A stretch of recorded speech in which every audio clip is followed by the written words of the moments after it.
Firstly, I wanted to address the title of this video. In this video, I'm going to discuss some of my favourite photos that I've taken over the last 5 or 6 years. And I suppose the title of this video is more introspective than anything else. But I'm going to discuss and show some of my favourite photos that I think are good, but obviously photography is art and art is subjective, and therefore you might not think they're very good, but I'm going to talk about why I like them, and I'm going to discuss the kind of backstory around them. And this video won't necessarily be a kind of technical analysis of the camera settings of each photo. There are aspects of settings which kind of contribute to the feeling of some of these photos, but I'm not going to be deep diving into apertures and ISOs and film stocks and all those kind of things, because I wanted to focus more on the kind of backstory and the environment and where I was, what I was doing at the time, because I think that's what makes these photos really interesting.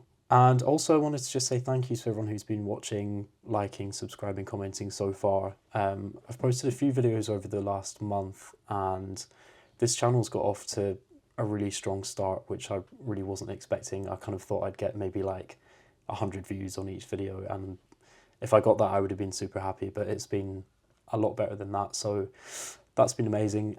It's been really cool to see that a lot of you have subscribed and enjoyed watching what I've been doing, so let's get into the video.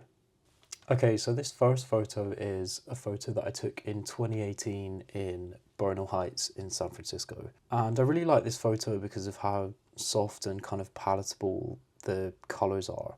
And it just gives me a kind of warm and fuzzy feeling inside.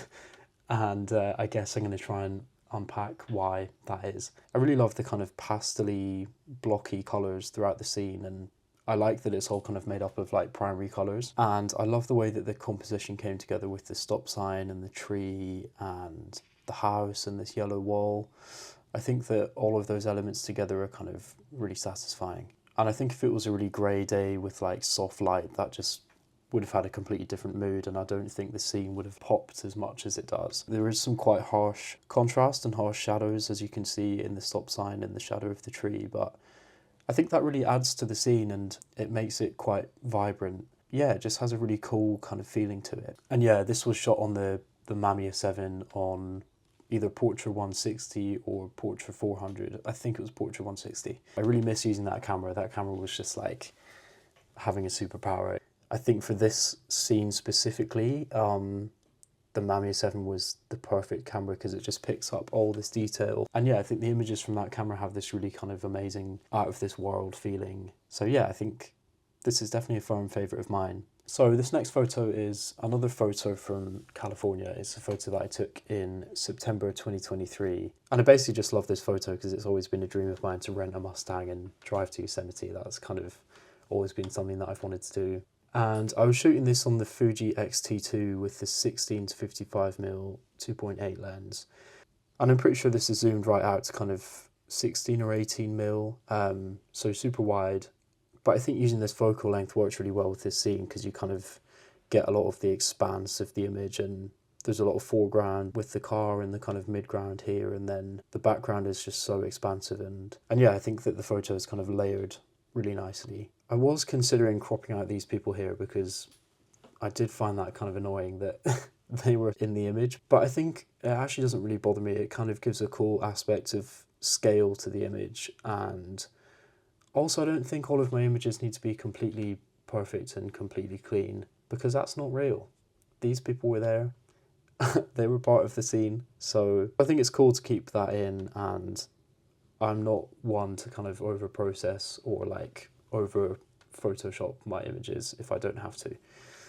Okay, so we're moving away from California now, and this is a photo that I took in Morocco in January of this year from the balcony of the Airbnb that we were staying in. And I know a lot of people might just think, oh, this is another kind of boring sunrise photo, I've seen this a million times. But I think that the reason I like this photo so much is because it reminds me of being on a trip with my friends, which was pretty last minute, and we were just doing a bunch of random activities like riding jet skis, quad bikes, surfing. It was just a lot of fun. And we had this amazing Airbnb that we were staying in, which was kind of at the end of the beach and had this balcony that was kind of built almost like on the rocks at the end of the beach. But this was on the first morning of the trip. I went out with my X-T2, and I think this was zoomed right out to 16mm again. Yeah, I really like the composition with the kind of rocks in the foreground, and I think the slow shutter speed gives a really cool kind of like dreamy effect. Especially down here, it gives a cool effect with the water kind of like pulling around this rock here. And it's cool with like the waves crashing here. But I think what I really love about this photo is that the sea is reflecting the colours of the sky. In this part of the image, you can see where the horizon is, but it kind of fades away to the left side. So it gives this dreamy kind of look. It kind of almost doesn't look real. But yeah, something a bit different, I guess. I don't normally go out and take loads of photos of sunrise and sunset, but I think on this occasion it was really cool, and I'd never been to Morocco before, so it was really cool. But yeah, I just thought this was something a bit different, and I thought it'd be cool to throw this one in here. This is another one from this year, and this is a photo from the Isle of Skye in Scotland. And yeah, this was definitely one of my favourite photos that I got from that trip. So this is the Old Man of Storr hike. I really like how a quick snapshot turned out to be a really cool composition. I think the feel of the scene and landscape really comes through thanks to the cloud cover and the mist over these rocks here. The cloud was moving really quickly. 1 minute it would be completely covered and the next it was clear, so it was quite difficult to know when to take a photo, and you had to be pretty quick with making sure that you got the shot. But yeah, I was shooting this whole trip on the X100VI, which I think was the perfect travel companion for this hike because it was pretty steep. It was a lot harder than I thought it would be.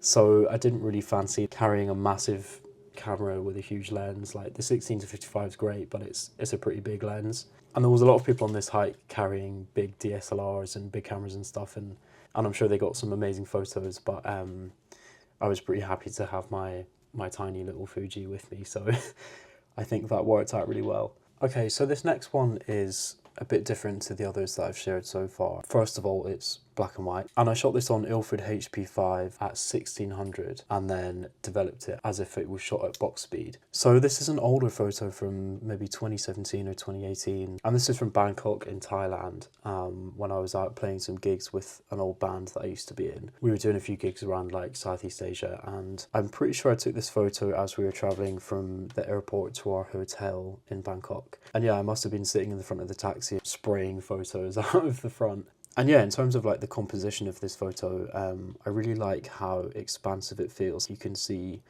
how far this road goes into the distance. And yeah, Bangkok is such an expansive city that I think it kind of captures that element of it well. But yeah, I think there's a lot of cool elements in terms of the foreground of this photo. There's a couple people on mopeds here that are almost kind of like bookending the image. But yeah, I think if you pay attention to the car, it looks as if the image isn't completely angled kind of exactly straight. But yeah, I don't know, I feel like that kind of leans into like the way that I took this photo like super quickly just out of the windscreen, and I like saw all of these elements come together and just tried to get a snapshot really quickly. And I think it's cool that you can see whatever this sticker is on the inside of the windscreen of the car, because it just gives layers to the photo. But yeah, we didn't get loads of time whilst we were there to explore Bangkok, but yeah, it's definitely somewhere that I would like to go back and explore more some point in the future. Okay, so this is the last photo that I'm going to focus on. I shot this in April 2023.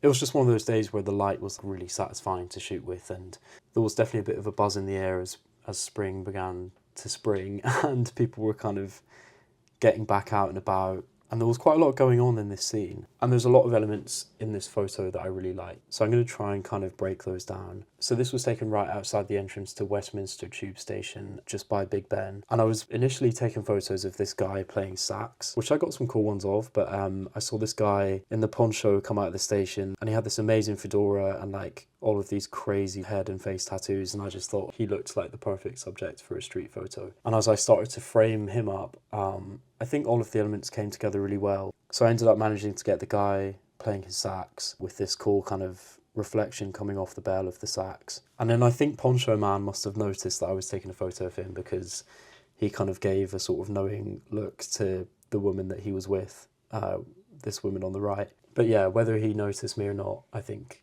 that was quite a cool moment, and I think his expression matches the kind of excitement of like the rest of the frame. But I also think it's the layers of this photo that make it really satisfying. You have these people in the foreground and then some sort of classic London elements, I suppose, in the background, or the kind of middle ground, I suppose, like the underground sign, the two red buses, and then obviously the Parliament building itself in the background. I think it's interesting that most of the photos that I've decided to talk about in this video are kind of more under the umbrella of kind of travel photography. This last one is, I guess, what you would categorize as a street photograph. But I don't know, that term's always been a bit kind of ambiguous to me, really. I do like doing street photography, but to me, I guess like street photography just means kind of going out with my camera in a public place, whether that's like a town or a city, and just trying to capture like everyday life. I think to some people, street photography means getting right up in someone's face and trying to capture people's expressions really close up and stuff, and that's just never been something I've really been interested in doing. I think photos like that are amazing and I think they're super impactful, but I think for my style of photography, I don't really want to be getting kind of like right up in people's faces. I think the kind of distances in this last photo were really the kind of limits of maybe where I'd push myself to.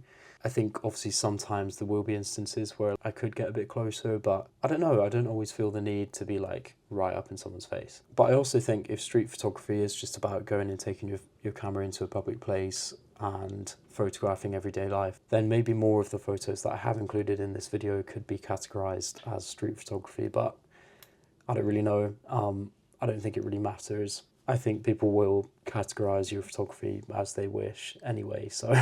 But yeah, I hope that you enjoyed this video, and if you did, then please drop a like, drop a comment, I'll get back to you, and if you subscribed, that would be amazing. Like I say, this is the 4th video on this channel, so I'm still super new to it all. But yeah, I'm really pleased with how it's going, and it would be awesome if you wanted to be part of that as well. So yeah, thanks for watching, and I'll catch you in the next one.